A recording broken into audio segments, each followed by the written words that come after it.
ಮನೆಯ ಮಗಳಿವಳು ನಮ್ಮ ಪುಣ್ಯವತಿ.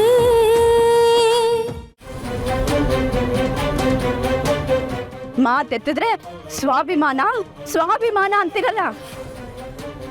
ಇವತ್ತು ನಿಮ್ ಸ್ವಾಭಿಮಾನ ನಮ್ಮ ಹಸುವನ್ನ ನೀಗಿಸ್ತಾ ಇದ್ದ. ನಾನು ಊರ್ವಶಿ ಒಂದೊಂದು ಹೊತ್ತು ಒಂದೊಂದು ಚಂಪು ನೀರು ಕುಡ್ಕೊಂಡು ಕಳೀತಾ ಇದ್ದೀವಿ.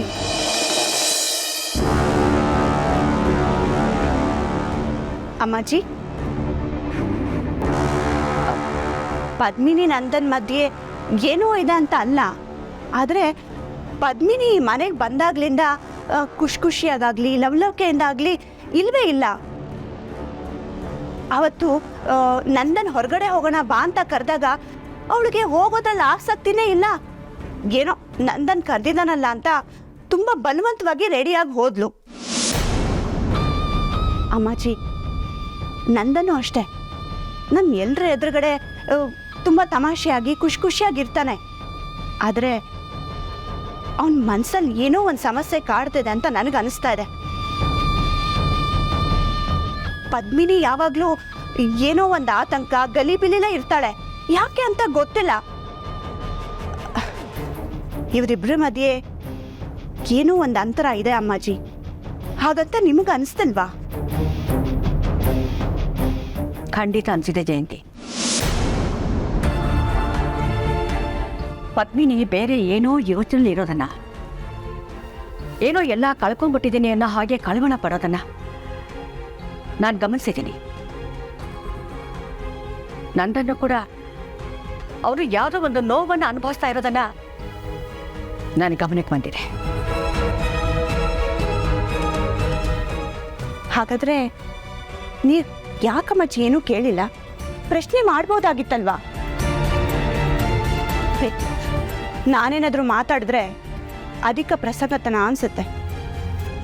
ಮಾಲ್ತಿ ಅಕ್ಕ ಹತ್ರ ಹೇಳೋಣ ಅಂದರೆ ಹೊಟ್ಟೆ ಕಿಚ್ಚಿಗೆ ಈಗೆಲ್ಲ ಮಾತಾಡ್ತಾ ಇದ್ದಾಳೆ ಅಂತ ಅಂದ್ಕೊಳ್ತಾರೆ. ಆದರೆ ನೀವು ಪ್ರಶ್ನೆ ಮಾಡೋ ಸ್ಥಾನದಲ್ಲಿದ್ದೀರಾ. ನೀವು ಕೇಳ್ಬೋದಾಗಿತ್ತು ತಾನೇ? ದೇವ್ರೆ, ಇವತ್ತರ ಒಂದು ಕೆಲಸ ಸಿಕ್ಕಿ ನನ್ನ ಹೆಂಡತಿ, ನನ್ನ ಮಗಳು, ನನ್ನ ತಂಗಿ ಹೊಟ್ಟೆ ತುಂಬ ಉಣ್ಣಕ್ಕೆ ಅನ್ನ ಸಿಗ್ತತೆ ಅಂದ್ಕೊಂಡಿದ್ದೆ. ಅದು ಸಿಗ್ಲಿಲ್ವಲ್ಲಪ್ಪ. ಏನು ಮಾಡಿ ನನಗ? ಯಾವ ಬಾಯಿನಾಗೆ ನನ್ನ ಹೆಂಡತಿ ತಕೋಗಿ ಕೆಲಸ ಸಿಗ್ಲಿಲ್ಲ ಅಂತ ಹೇಳಲಿ? ಯಾವ ಮುಖ ಹೊತ್ಕೊಂಡು ಬರೀ ಕೈನಾಗೆ ಕಾಸಿಲ್ಲ ಅಂತ ಹೋಗ್ಲಿ? ಇವತ್ತಾದ್ರೂ ಕೆಲಸ ಸಿಗ್ತತೆ ಅಂದ್ಕೊಂಡಿದ್ನಲ್ಲಪ್ಪ. ಯಾಕಪ್ಪ ಹಿಂಗೆ ಮಾಡ್ಬಿಟ್ಟೆ? ಯಾಕಪ್ಪ ಹಿಂಗೆ ಮಾಡ್ತಾರೆ? ನಾನಿನ್ನೇನು ಕೇಳಿದೆ ನಿನ್ನ? ನನಗೊಂದು ಕೆಲಸ ಕೊಡ್ಸಪ್ಪ, ಒಂದೆರಡು ದುಡ್ಡು ಬರೋಂಗೆ ಮಾಡು. ಮನೆಗೆ ಅಕ್ಕಿನೋ ರಾಗಿನೋ ತಗೊಂಡು ಹೋಗಕ್ಕೆ ಅವಕಾಶ ಮಾಡ್ಬೋದು. ಕಳ್ತನ ಮಾಡೋಕ್ಕೆ ಸಹಾಯ ಮಾಡು ಅಂತ ಕೇಳಿದ? ಬೇರೇನು ಗಂಟು ಹೊಡೆಯೋಕ್ಕೆ ಸಹಾಯ ಮಾಡು ಅಂತ ಕೇಳಿದ ನನ್ನಿಂದ? ಅದು ನಾನು ನನ್ನ ಮಗಳ ಮನೆ ಇಲ್ಲೇ ಐತೆ ಈ ಊರ್ನಾಗೆ. ಅಲ್ಲಿ ಹೋಗ್ಬಿಟ್ಟು ಬಿಟ್ಟು ಕೂಳ್ತಿನ್ನಕ್ಕೆ ಹೋಗ್ತಿದ್ದೀನ ನಾನು? ಇಲ್ಲ, ಪ್ರಾಮಾಣಿಕವಾಗಿ 4 ಕಾಸು ದುಡ್ಕೊಳಕ್ಕೆ ಅವಕಾಶ ಮಾಡಿಕೊಡು ಅಂತ ಕೇಳಿದ್ರೆ ಯಾಕಪ್ಪ ಹಿಂಗೆ ಮಾಡಿಬಿಟ್ಟಿದ್ದೆ? ಯಾಕೆ ಮಾಡ್ತೇನೆ? ಇವಪ್ಪ ಯಾಕೆ ಹಿಂಗೆ ಪರೀಕ್ಷೆ ಮಾಡ್ತೇನೆ ನನ್ನ ನೀನು? ಇನ್ನು ಏನಾಗ್ಬೇಕು ನನಗೆ? ಇನ್ನು ಏನಾಗ್ಬೇಕು ನನಗೆ? ಆಸ್ತಿ, ಮನೆ, ಮಠ ಎಲ್ಲ ಕಳ್ಕೊಂಡು ಊರು ಬಿಟ್ಟು ಬೀದಿ ಬಿದ್ದಿದ್ದೀನಿ. ಇನ್ನು ಯಾವ ನರಕಕ್ಕೆ ಹೋಗ್ಲಿ ನಾನು? ಯಾಕೆ ಹಿಂಗೆ ಪರೀಕ್ಷೆ ಮಾಡ್ತೀಯ ನೀನು? ನೋಡು, ನನಗೆ ಏನು ಬೇಕಾದ್ರೂ ಶಿಕ್ಷೆ ಕೊಡು, ಅನುಭವಿಸ್ತೀನಿ. ಆದರೆ ನನ್ನ ಹೆಂಡತಿಗೆ, ನನ್ನ ಮಗಳಿಗೆ, ನನ್ನ ತಂಗಿಗೆ ಆ ಶಿಕ್ಷೆ ಕೊಡ್ಬೇಡಪ್ಪ. ನಾನು ಇನ್ನೇನು ಕೇಳಲ್ಲ ನಿನ್ನ. ಆ ಮನೆಯವರು ಒಂದು 4 ತುತ್ತು ಉಣ್ಣಕ್ಕೆ ನನ್ನ ಕೈಗಳಿಗೆ ಕೆಲಸ ಕೊಡು.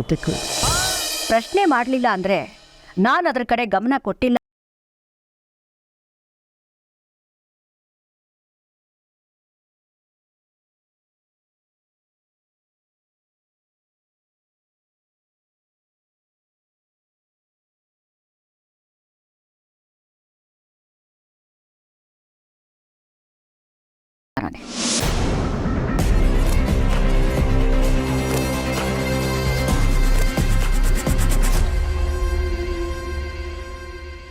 ಅದು ಅಲ್ಲದೆ ಅವಳು ಹುಟ್ಟಿ ಬೆಳೆದ ವಾತಾವರಣಕ್ಕೂ ನಮ್ಮನೆ ವಾತಾವರಣಕ್ಕೂ ತುಂಬ ವ್ಯತ್ಯಾಸ ಇದೆ. ಏಕಾಏಕಿ ತವ್ರ ಮನೆ ಬಿಟ್ಟು ಇಲ್ಲಿಗೆ ಬಂದು ಖುಷಿಯಾಗಿ ನಗ್ನಗ್ತಾ ಲವಲವಿಕೆ ಇರಬೇಕು ಅನ್ನೋದು ಅದು ಸುಲಭದ ಮಾತಲ್ಲ. ನಾನು ನೀನು ಒಂದು ಹೆಣ್ಣಾಗಿ ಇದು ನಮಗೆ ಗೊತ್ತಿಲ್ಲದಿರೋ ವಿಷಯ ಅಲ್ವೇ ಅಲ್ಲ. ಈ ಥರದ ಕಾರಣಗಳಿಗೆ ಅವಳು ಹೀಗಿರ್ಬೋದು ಅಂತ ನಾನು ಅಂದ್ಕೊಂಡಿದ್ದೆ. ತವ್ರ ಮನೆ ಬಿಟ್ಟು ಬಂದು ಎಷ್ಟೇ ಇದ್ರು ಗಂಡನ ಜೊತೆ ಖುಷಿಯಾಗಿರೋದಕ್ಕೇನು? ಪ್ರಸ್ತುತಶಾಸ್ತ್ರ ಆದ್ಮೇಲೂ ಇವರಿಬ್ರು ಯಾಕೆ ದೂರ ಇದ್ದಾರೆ? ಇದನ್ನೆಲ್ಲ ಯೋಚನೆ ಮಾಡಿದಾಗ ಇವರಿಬ್ರು ಮಧ್ಯೆ ಏನೋ ಭಿನ್ನಾಭಿಪ್ರಾಯ ಇದೆ ಅಂತ ನಿಮ್ಗೆ ಅನ್ಸಲ್ವಾ?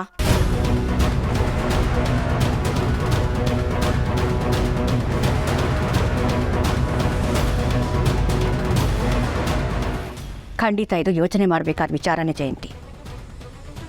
ಬರೀ ಅಷ್ಟೇ ಅಲ್ಲ, ನಿನ್ನೆ ರಾತ್ರಿ ಅವರಿಬ್ಬರು ಮನೆಗೆ ಬರದೇ ಇರೋದಕ್ಕೂ ಈ ಭಿನ್ನಾಭಿಪ್ರಾಯನೇ ಕಾರಣ ಅಂತ ನನಗೆ ಬಲವಾಗಿ ಅನ್ನಿಸ್ತಿದೆ. ಯಾಕಮ್ಮಾಜಿ? ಅವರೇ ಹೇಳಿದ್ರಲ್ಲ ಲಾಂಗ್ ಡ್ರೈವ್ ಹೋಗಿದ್ವಿ ಅಂತ. ಅಲ್ಲ, ನನಗೂ ಒಂಥರ ಅನುಮಾನ ಬಂತು. ಆದರೆ ಇದ್ರ ಬಗ್ಗೆ ನಾನು ತುಂಬ ಯೋಚನೆ ಮಾಡೋದಕ್ಕೆ ಹೋಗಲಿಲ್ಲ. ಅವರಿಬ್ಬರು ಹೊರಗಡೆ ಹೋಗಿ ಬಂದ ಖುಷಿ ಮುಕ್ತಲ್ಲಿ ಕಾಣಲಿಲ್ಲ. ಇಷ್ಟಕ್ಕೂ ನಾವು ಲಾಂಗ್ ಡ್ರೈವ್ ಹೋಗಿ ಬಂದ್ವಿ ಅಂತ ಹೇಳಿದ್ಯಾರು? ನಂದನ್ನು ಪದ್ಮಿನಿ ಹೇಳಿಲ್ಲ, ಹೇಳಿದ್ದು ಪೂರ್ವಿ. ಅದಕ್ಕೆ ನನಗೆ ಅನುಮಾನ. ಹಾಗಾದರೆ ನೀವೇ ಒಂದ್ಸಲ ಕೇಳಿ ಅಮ್ಮಾಜಿ, ನಿಮ್ಮಿಬ್ಬರ ಮಧ್ಯೆ ಏನು ನಡೀತಾ ಇದೆ ಅಂತ. ಜಯಂತಿ, ಹಾಗೆಲ್ಲ ವಿಚಾರಗಳನ್ನ ಕೇಳೋದಕ್ಕಾಗಲ್ಲ. ಇದು ತುಂಬ ಸೂಕ್ಷ್ಮವಾದ ವಿಚಾರಗಳು. ಪದ್ಮಿನಿಗೆ ಈ ವಿಷಯದ ಬಗ್ಗೆ ಏನೇನೋ ಕೇಳೋದು ಸರಿಯಲ್ಲ. ಅವಳಿಗೆ ನೋವಾಗ್ಬೋದು. ಮತ್ತು ಹೇಗೆ ತಿಳ್ಕೊಳ್ಳೋದು ಅಮ್ಮಾಜಿ? ನನಗಂತೂ ನಂದನ್ ಖುಷಿಯಾಗಿಲ್ವಲ್ಲ ಅನ್ನೋದೇ ಆತಂಕ ಆಗೋಗಿದೆ. ಹೋಗಿ ಪೂರ್ವಿನ ಕರ್ಕೊಂಡು ಬಾ, ನಾನು ಅವಳ ಜೊತೆ ಮಾತಾಡ್ತೀನಿ. ಪೂರ್ವಿ, ಕೂತ್ಕೊಂಬ.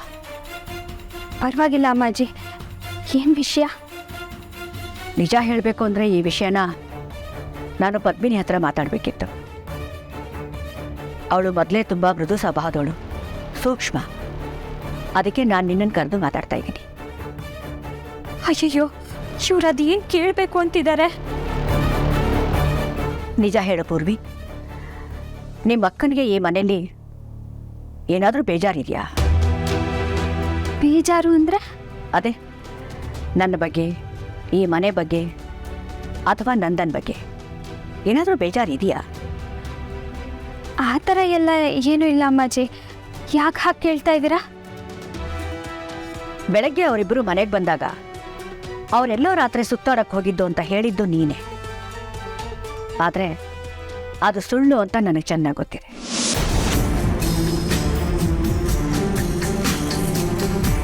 ಪದ್ಮಿನಿ ಈ ಮನೆಗೆ ಬಂದಾಗಿಂದ ಅವಳು ಮಂಕಾಗಿರೋದನ್ನು ನಾನು ಗಮನಿಸ್ತಾ ಇದ್ದೀನಿ. ನಂದನ್ನು ಪದ್ಮಿನಿ ಇಬ್ಬರು ನಮ್ಮೆದುರುಗಡೆ ಮಾತ್ರ ಖುಷಿಯಾಗಿರ್ತಾರೆ. ಆದರೆ ಅವರಿಬ್ಬರ ಮಧ್ಯೆ ಏನೋ ಒಂದು ಮನಸ್ತಾಪ ಇದೆ ಅನ್ನೋದು ನನ್ನ ಅನುಮಾನ.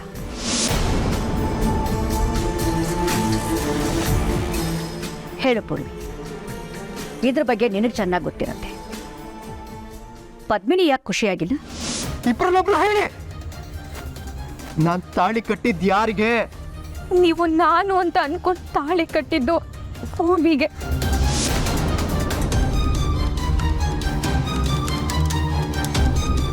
ಇದಕ್ಕೆಲ್ಲ ಕಾರಣ ನಾನೇ ಅಮ್ಮಾಜಿ.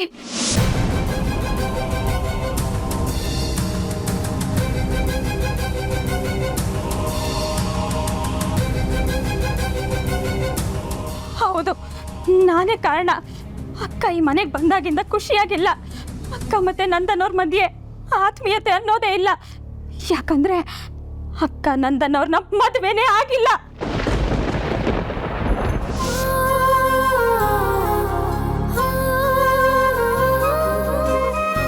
ನಾನು ಒಳಗಡೆ ಬರ್ಬೋದಾ? ನಾನು ತಾಳಿ ಕಟ್ಟಿದ್ದು ಯಾರಿಗೆ? ನೀವು ನಾನು ಅಂತ ಅನ್ಕೊಂಡು ತಾಳಿ ಕಟ್ಟಿದ್ದು ಪೂರ್ವಿಗೆ.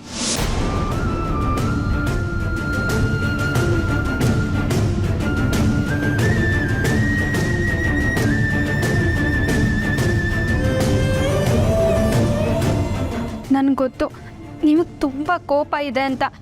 ಆದರೆ ನಾನು ಹಿಂಗೆಲ್ಲ ಕೇಳಿದೆ ಅಂತ ನನ್ನ ಮೇಲೆ ತಪ್ಪು ತಿಳ್ಕೊಬೇಡಿ. ಇಷ್ಟು ದಿನದ ವಿಷಯನೇ ಬೇರೆ. ನಿಮ್ಮ ದೃಷ್ಟಿಲಿ ನಾನು ನಿಮ್ಮ ಹೆಂಡತಿ ಆಗಿದೆ. ಆದ್ರೀಗ ಪರಿಸ್ಥಿತಿನೇ ಬೇರೆ. ಯಾಕಂದರೆ ಎಲ್ಲ ಸತ್ಯ ನಿಮಗೆ ಗೊತ್ತಾಗೈತೆ. ನಿಜ ಹೇಳಬೇಕಂದ್ರೆ ನಾನು ಈ ಮನೇಲಿ ಇರೋಕ್ಕೆ ಯಾವ ಹಕ್ಕು ಅಧಿಕಾರ ಯೋಗ್ಯತೆಯೂ ಇಲ್ಲ. ಈ ಮನೆ ನಂದಲ್ಲ. ಅದಕ್ಕೆ ನಿಮ್ಮ ಒಪ್ಪಿಗೆ ಕೇಳೇ ಒಳಗಡೆ ಬರ್ತಿದ್ದೀನಿ. ಎಲ್ಲ ಸತ್ಯ ಗೊತ್ತಾದ್ಮೇಲೂ ನಾನು ನಿಮ್ಮ ಹೆಂಡತಿ ಥರನೇ ನಾಟಕ ಮಾಡ್ಕೊಂಡಿದ್ರೆ ನಿಮ್ಗೆ ಅನ್ಯಾಯ ಮಾಡ್ದಂಗಾಗತ್ತೆ. ಅದಕ್ಕೆ ಅದಕ್ಕೆ ಏನು ಮಾಡ್ಬೇಕಂತಿದ್ಯಾ? ನೀನು ಮನೆಗೆ ಬಿಟ್ಟು ಹೋಗ್ಬಿಡ್ತೀಯಾ? ಸರಿ ಹೋಗು.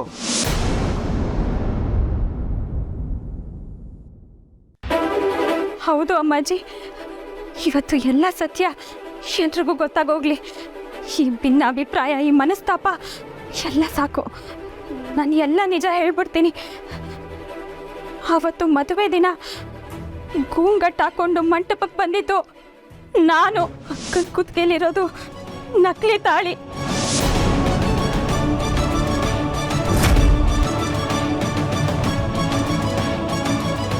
ಅಮ್ಮಾಜಿ, ಇದೆಲ್ಲ ಬೇಕು ಅಂತ ಆಗಿದ್ದಲ್ಲ ಅಮ್ಮಾಜಿ.